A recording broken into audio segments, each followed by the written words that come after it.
Hey this is Palak Sharma from PDS study sector. So आज हम इस वीडियो में कवर करेंगे जीएसटीएन को। जीएसटीएन का मतलब है गुड्स एंड सर्विसेज नेटवर्क। ठीक है, ये goods and services network 3 front end services provide करता है टैक्स पेयर्स को। जो टैक्स पे करते हैं उन्हें 3 सर्विसेज प्रोवाइड करता है। 3 सर्विसेज कौन कौन सी हैं? एक है रजिस्ट्रेशन, पेमेंट और तीसरा है रिटर्न।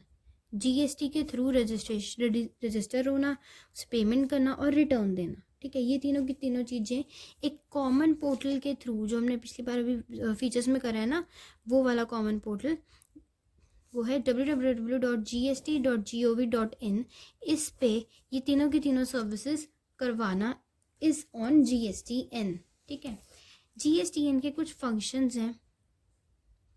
सबसे पहला फंक्शन ये है कि रजिस्ट्रेशन प्रोवाइड करवाता है, फैसिलिटेट रजिस्ट्रेशन। ठीक है, सेकंड पॉइंट है कि टैक्स पेयर्स को एनालिसिस प्रोवाइड करवाता है। ठीक है, एनालिसिस प्रोवाइड करवाता है टैक्स पेयर्स को।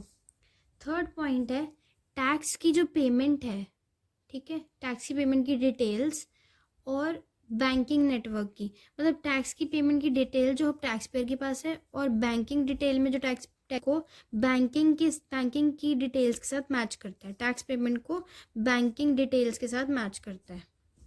नेक्स्ट पॉइंट है आईजीएसटी को कंप्यूटेशन भी करता है और उसकी सेटलमेंट भी। नेक्स्ट पॉइंट है कि जो उसका रिटर्न मिल रहा है वो सेंट्रल और स्टेट अथॉरिटीज़ को फॉरवर्ड करता है। क्या करा है अभी हमने जीएसटीएन में कि जीएसटीएन मतलब goods and services network 3 front end services provide करता है टैक्स पेयर्स को, रजिस्ट्रेशन, पेमेंट और return through common portal www.gst.gov.in। GSTN कुछ फंक्शंस परफॉर्म करता है। सबसे पहले कि रजिस्ट्रेशन फैसिलिटेट करता है, एनालिसिस प्रोवाइड करता है टैक्स पेयर्स को, टैक्स पेमेंट की डिटेल्स को बैंक डिटेल्स के साथ मैच करता है, आईजीएसटी को कंप्यूट करता है, उनकी सेटलमेंट करता है और लास्ट है कि रिटर्न्स फॉरवर्ड करते हैं सेंट्रल या स्टेट अथॉरिटीज़ को। ठीक है, एज द केस में भी। सो अब इसी वीडियो का नेक्स्ट टॉपिक है सीबीआईसी। सीबीआईसी पहले जो था सीबीईसी बोलते थे इसे, बट अभी करंटली ये सिबिक हुआ है सीबीआईसी। इसकी फुल फॉर्म है central board of indirect taxes and customs. Central board of indirect taxes and customs. ये जो सिबिक है, सीबीआईसी जो है, ये एक एक्टिव रोल प्ले करता है जीएसटी के लॉज, उसके प्रोसीजर्स को ड्राफ्ट करने में। ठीक है, ये एक एक्टिव रोल प्ले करता है जीएसटी के लॉज और प्रोसीजर्स को ड्राफ्ट करने में। बेसिकली जीएसटी में 2 ही मेन को करता है, सीजीएसटी और आईजीएसटी। इन दोनों के ही लॉज और प्रोसीजर्स को फ्रेमवर्क करने में सिबिक हेल्प करता है।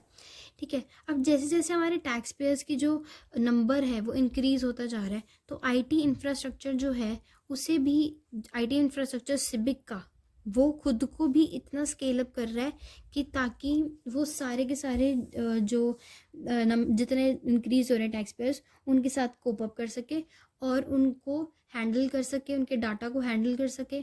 ठीक है, सो ये हमारे सिबिक में है। क्या है, पहले ये नाम, इसका पहले नाम था सीबीईसी, अभी करंटली सिबिक हुआ है central board of indirect taxes of and customs. Active role play करता है ड्राफ्ट करने में जीएसटी के लॉज और प्रोसीजर्स को, mainly generally CGST and IGST. और हमारे जो नंबर ऑफ टैक्स पेयर्स हैं वो इंक्रीज़ हो रहे हैं, जिसकी वजह से आईटी सिबिक का आईटी इंफ्रास्ट्रक्चर भी स्केल अप हो रहा है ताकि वो हैंडल कर सके सारे के सारे डाटा को। तो नेक्स्ट टॉपिक है हमारा process of introduction of GST in India. GST का प्रोसेस, इंट्रोडक्शन कैसे हुई जीएसटी की इंडिया के अंदर। तो सबसे पहला पॉइंट है कॉन्स्टिट्यूशनल अमेंडमेंट्स बनी, अमेंडमेंट्स, फिर जीएसटी स्टेट्यूट, फिर आया जीएसटी काउंसिल, फिर सिबिक, उसके बाद आया जीएसटीएन। ठीक है, constitutional amendments, GST statute, GST council, CBIC, GSTN. ठीक है, constitutional amendments, GST statute, GST council, CBIC, GSTN. Constitutional amendments में पहले 3 जो हैं वो सेम है बिल्कुल ही। Amendment for concurrent parts, amendment for emergency powers, amendment for exclusive powers of central government, amendment of concurrent powers, amendment of emergency powers, amendment of exclusive powers of central government. फिर next 4th और 5th point है, वो दोनों same है थोड़े थोड़े से. तो 4th पॉइंट है कि ड्यूटीज़ जो हैं उन्हें लिवाई करता है यूनियन और कलेक्ट करता है स्टेट. ड्यूटीज़ को लिवाई करता है यूनियन और कलेक्ट करता है स्टेट. और टैक्सेस को कलेक्ट और लिवाई दोनों यूनियन करता है, बट ये जो लिवाई तो कर लिया, फिर उसके बाद डिवाइड हो जाएगा कलेक्शन होने के बाद स्टेट और यूनियन दोनों के बीच में. ठीक है. तो कॉन्स्टिट्यूशनल अमेंडमेंट में करे 5. Amendment for concurrent powers, amendment for emergency powers, amendment for exclusive powers of central government.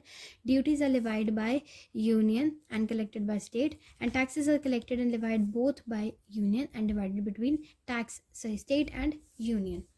तो ये हमारा हो गया. नेक्स्ट है हमारा फॉर्मेशन फॉर जीएसटी स्टेच्यूज.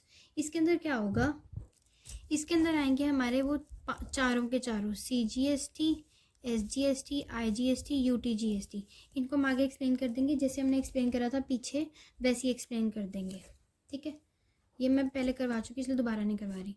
इसके बाद नेक्स्ट हमारा पॉइंट है GST काउंसिल. GST के कॉन्स्टिट्यूशनल बिल को इम्प्लीमेंट करने के लिए कैब इंट्रोड्यूस किया गया था. ठीक है. क्या है, GST के कॉन्स्टिट्यूशनल बिल को इम्प्लीमेंट करने के लिए कैब इंट्रोड्यूस करा था, और इस कैब को पार्लियामेंट ने, मतलब राज्यसभा ने 3 अगस्त 2016 को मतलब अप्लाई करने को बोल दिया था, और लोकसभा ने 8 अगस्त 2016 को. ठीक है. नेक्स्ट पॉइंट है हमारा सिबिक, CBIC. ये जो हमने पहले करा है वैसा ही हम इसके अंदर एक्सप्लेन कर देंगे, सेम टू सेम. उसके बाद है GSTN. GSTN goods and services network है, प्राइवेट लिमिटेड कंपनी थी ये. ठीक है. और थी क्या, अभी भी है, प्राइवेट लिमिटेड कंपनी है. ठीक है. और ये इनकॉर्पोरेट हुई है मार्च 28, 2013 के अंदर. इतनी डेट्स याद ना हो तो इट्स ओके, इट्स फाइन. ठीक है. तो मार्च 28, 2013 के अंदर इनकॉर्पोरेट हुई थी. नॉन प्रॉफिटेबल थी. ठीक है. और ना ही ये प्रॉफिट कमाती है, ना ही ये गवर्नमेंट ऑर्गेनाइजेशन है. मतलब नॉन प्रॉफिट ऑर्गेनाइजेशन होती है ना, वैसी है, ना गवर्नमेंट की ना प्रॉफिट कमाती है. ठीक है. ये सारा का सारा GST का IT पोर्टल संभालती है, वही www.gst.gov.in को संभालती है हमारी GSTN. ठीक है.